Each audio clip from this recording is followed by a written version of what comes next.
అండి, అందరికీ నమస్కారం. ఈరోజు బీరకాయ పప్పు చేయబోతున్నానండి. నేను చేసే పద్ధతిలో చూపిస్తానండి, చూద్దాం రండి. నేను ఈ గ్లాస్ పప్పు నానబెట్టుకొని కడిగి నానబెట్టుకున్నానండి. అది ఉడకబెట్టుకున్నా.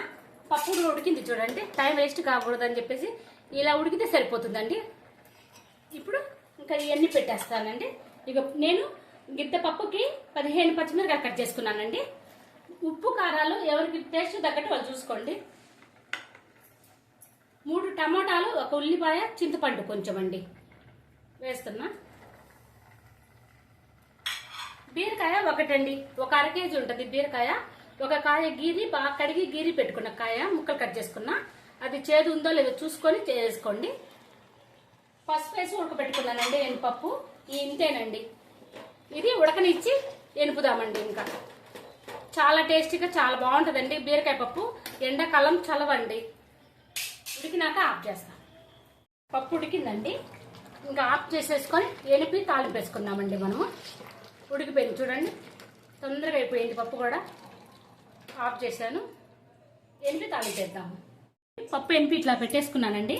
ఈ ముక్కలు సపరేట్గా వేసుకున్నా చూడండి. నేను బీరకాయ ముక్కలు మనం ఏ కూరగాయలు అయితే చేస్తామో అవి పక్క తీసి పెట్టుకొని చేసుకోవచ్చు అండి. ఇది బీరకాయ ముక్కలు పక్క తీసి పెట్టానండి. ఈ కలుపుతున్నా. అలా కలపడం వల్ల బీరకాయ పప్పు అంటే బాగా తెలుస్తుందండి, టేస్టీగా ఉంటుందండి. ఆయిల్ పెట్టానండి తాలింపుకి. ఇక తాలింపు గింజలు వేస్తున్నా. ఉల్లిపాయ, 1 ఉల్లిపాయ తరుగుతున్నానండి.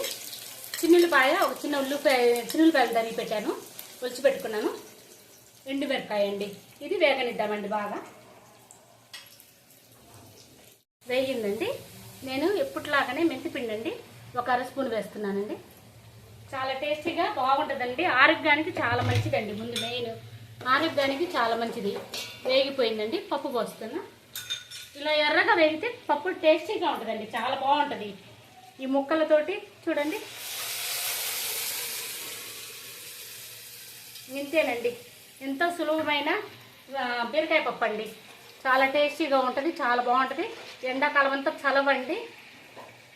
ఇది అయిపోయిందండి. ఇంతేనండి. ఇది ఒక్కసారి ఇలా ట్రై చేయండి. మీకు పప్పు ఖచ్చితంగా నచ్చింది. అందరూ తెలిసే ఉంటుందిలేండి, తెలియదని కాదు. కానీ నేను చేసే పద్ధతిలో ఒకసారి ట్రై చేయండి, చాలా బాగుంటుంది. స్టవ్ ఆఫ్ చేస్తున్నానండి. ఇదిగోండి చూడండి, ఎంత కలర్ఫుల్గా చాలా బాగుంది. నచ్చితే మాత్రం లైక్ చేయండి.